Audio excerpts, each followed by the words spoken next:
Sir ಹಾಗಿದ್ರೆ ಈ ಆರೋಪ ಏನು? ಎಷ್ಟು ವರ್ಷಗಳ ಹಿಂದಿನ ಕತೆ ಇದು? ಜಮೀನ್ ಎಲ್ಲಿದೆ? ಹೇಗಾಯ್ತು ಘಟನೆ?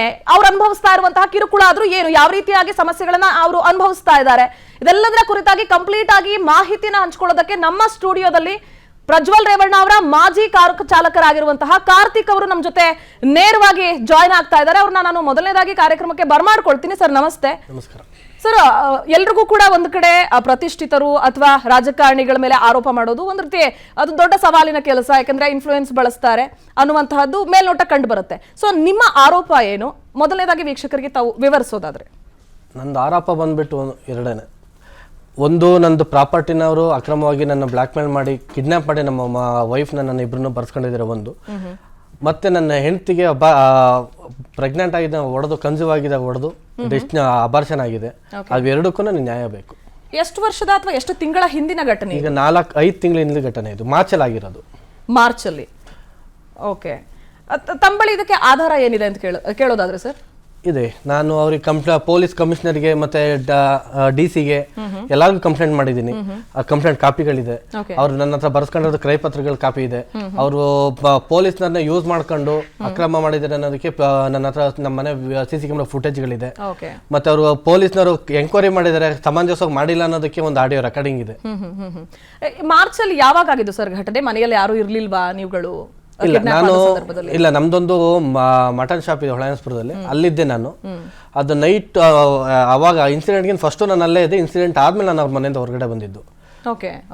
ಪ್ರೆಸೆಂಟ್ ಮಾರ್ಚ್ವರೆಗೂ ನಾನು ಅವ್ರ ಮನೆಯಲ್ಲೇ ವರ್ಕ್ ಮಾಡ್ಕೊಂಡಿದ್ದೀನಿ. ಎಷ್ಟು ವರ್ಷಗಳ ಒಂದು ಸೇವೆ ಸರ್ ತಮ್ಮ? ಎಷ್ಟು ವರ್ಷ ಕೆಲಸ ಮಾಡಿದ್ರಿ? 10 ರಿಂದ 14 ವರ್ಷ ಮಾಡಿದ್ದೀನಿ ಮೇಡಮ್. 10 ರಿಂದ 14 ಎಕ್ಸಾಕ್ಟ್ ಹೇಳೋದು? ಎಕ್ಸಾಕ್ಟ್ 14 ವರ್ಷ ಅಂತ ತಗೋಬಹುದು ನಾನು. ಓಕೆ. ಯಾಕೆ ಈ ಅಸಮಾಧಾನ ಯಾಕೆ ಬಂತು? ಏನ್ ಕಾರಣಕ್ಕೆ? ಏನಂತಾನೆ, ನಾನು ಅವರಿಗೆ ಪ್ರಾಪರ್ಟಿ ಮಾಡಿದ್ದೆ, ಅವ್ರಿಗೆ ಕಣ್ಣಿಗೆ ಸಹಿಸಕ್ಕಾಗಲಿಲ್ಲ. ಮನೇಲಿದ್ದವನು ಡ್ರೈವರ್ ಆಗೇ ಇರಬೇಕು, ಮನೆ ಕೆಲಸ ಮಾಡ್ಕೊಂಡೇ ಇರಬೇಕು ಅನ್ನೋ ಮೆಂಟಾಲಿಟಿ ಅವ್ರದ್ದು. ಯಾರೇ ಒಬ್ರು ಬೆಳೆದ್ರು, ಮನೇಲಿರೋರು ಅಂತಲ್ಲ, ಹೊರಗಡೆ ಬೆಳೆದ್ರು ಯಾರನ್ನೂ ಸಹಿಸಲ್ಲ ಅವರು. ಆ ಥರ ಒಂದು ಮನೋಭಾವ ಅವ್ರಿಗೆ. ಅದು ನಾನು ಬೆಳೆದಿದ್ದು ಮತ್ತೆ ನಾನು ಪ್ರಾಪರ್ಟಿ ಮಾಡಿದ್ದು ಅವ್ರ ಕಣ್ಣಿಂದ ಸಹಿಸಕ್ಕಾಗಲಿಲ್ಲ. ಮತ್ತೆ ಇನ್ನೊಂದೇನ, ಪ್ರಾಪರ್ಟಿ ಅಕ್ಕಪಕ್ಕದಲ್ಲಿ ಒಂದು ದರ್ಖಾಸ್ ಲ್ಯಾಂಡ್ ಇದೆ, ಒಂದು 100-120 ಎಕರೆ ಖಾಲಿ ಲ್ಯಾಂಡ್ ಇದೆ. ಆ ಖಾಲಿ ಲ್ಯಾಂಡ್ ಅನ್ನು ಅಕ್ವೈರ್ ಮಾಡ್ಕೊಳ್ಳೋಕೋಸ್ಕರ ಈ ತರ ಮಾಡಿದ್ದಾರೆ. ನಿಮ್ ಜಾಗ ಇರೋದಲ್ಲಿ ಹೊಳೆನರಸೀಪುರದಿಂದ ಒಂದು 10-12 ಕಿಲೋಮೀಟರ್ಸ್ ಕಲ್ಬೇಡ್ರಳ್ಳಿ ಅಂತೇಳಿ ಸರ್ವೆ ನಂಬರ್. ಕಲ್ಬೇಡ್ರಳ್ಳಿ ಅಂತ ಸರ್ವೆ ನಂಬರ್. ಎಷ್ಟು ಎಕರೆ ಜಾಗ ಮಾಡಿ? 13.5 ಎಕರೆ ಪ್ರಾಪರ್ಟಿ, ತೋಟ, ತೆಂಗು ಮತ್ತೆ ಅಡಿಕೆ ಇದೆ, ಮಾವಿದೆ. ಅಂದ್ರೆ ನೀವು ತಗೊಂಡು ಡೆವಲಪ್ ಮಾಡಿದ್ದ ಮುಂಚೆನೆ? ಫಸ್ಟ್ ಡೆವಲಪ್ಡ್ ಲ್ಯಾಂಡ್ ನೀವು ತಗೊಂಡಿದ್ದು. ಅಂದ್ರೆ ನೀವು ತಗೊಂಡ್ರಿ ಅನ್ನೋ ಕಾರಣಕ್ಕೆ ಅವ್ರಿಗೆ ಇರೋದಾ ಅಥವಾ ಬೇನಾಮಿ ಆಸ್ತಿ ಮಾಡಿದ್ದ ತಮ್ಮ ಹೆಸರಲ್ಲಿ? ಇಲ್ಲ, ಬೇನಾಮಿ ಆಸ್ತಿ ಮಾಡಿದ್ರೆ ನಾನು ಆಲ್ರೆಡಿ IT ರಿಟರ್ನ್ ಫೈಲ್ ಮಾಡಿದ್ದೀನಿ. ಬಟ್ ನಂದು ಓನ್ ಬಿಸ್ನೆಸ್ ಗಳಿದೆ. ನಾನು ಕುರಿ ಫಾರ್ಮ್ ಮಾಡಿದ್ದೀನಿ, ಕೋಳಿ ಫಾರ್ಮ್ ಮಾಡಿದ್ದೀನಿ, ಮೀನು ಸಾಕಾಣಿಕೆ ಮಾಡ್ತಾ ಇದ್ದೀನಿ, ಹೈನುಗಾರಿಕೆ ಮಾಡಿದ್ದೀನಿ. ಮತ್ತೆ ಅದಲ್ದೇ ಹಾಸನ್ ಟು ಹೊಳೆನಸ್ಪುರದಿಂದ ಬ್ಯಾಂಗ್ಳೂರ್ಗೆ ಕಮ್ಮಿ ಅನ್ನೋ 10 to 15 ಹೋಟ್ಲುಗಳಿಗೆ ಮೀಟ್ ಸಪ್ಲೈ ಕೊಡ್ತೀನಿ ನಾನು. ಎಷ್ಟು ವರ್ಷದಿಂದ ಈ ಕೆಲಸ ಸರ್? ಒಂದು 1.5 year ಇಂದ ಮಾಡ್ತಾ ಇದ್ದೀನಿ ನಾನು. ಅದು 1.5 year ಇಂದ. ಅದಾದ್ಮೇಲೆ ಅದು ಬಂದ ರಿಟರ್ನ್ಸ್ ಏನಿದೆ ಅದ್ರಲ್ಲಿ ತಗೊಂಡಿದ್ದೆ. ಅದಲ್ದೇ ನಾನು ಗೋಲ್ಡ್ ಪ್ಲೇಡ್ ಮಾಡಿದ್ದೀನಿ, ಅದ್ರಲ್ಲಿ ಲೋನ್ ಇದೆ. ಆ ಲೋನ್ ಎಲ್ಲ ತಗೊಂಡು ನಾನು ಪ್ರಾಪರ್ಟಿ ಮಾಡಿದ್ದೀನಿ. ಅನುಕ್ಷಣದ ಸುದ್ದಿಗಳಿಗಾಗಿ ವಿಸ್ತಾರ ನ್ಯೂಸ್ ಯೂಟ್ಯೂಬ್ ಚಾನೆಲ್ ಸಬ್ಸ್ಕ್ರೈಬ್ ಮಾಡಿ. ಹೊಸ ಸುದ್ದಿಗಳ ನೋಟಿಫಿಕೇಶನ್ಗಾಗಿ ಬೆಲ್ ಐಕಾನ್ ಕ್ಲಿಕ್ ಮಾಡಿ.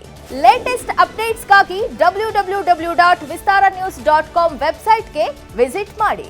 ಅಂಗೈಯಲ್ಲೇ ಜಗತ್ತಿನ ಸುದ್ದಿ ತಿಳಿಯಲು ವಿಸ್ತಾರ ನ್ಯೂಸ್ ಕನ್ನಡ ಆಪ್ ಡೌನ್ಲೋಡ್ ಮಾಡಿ.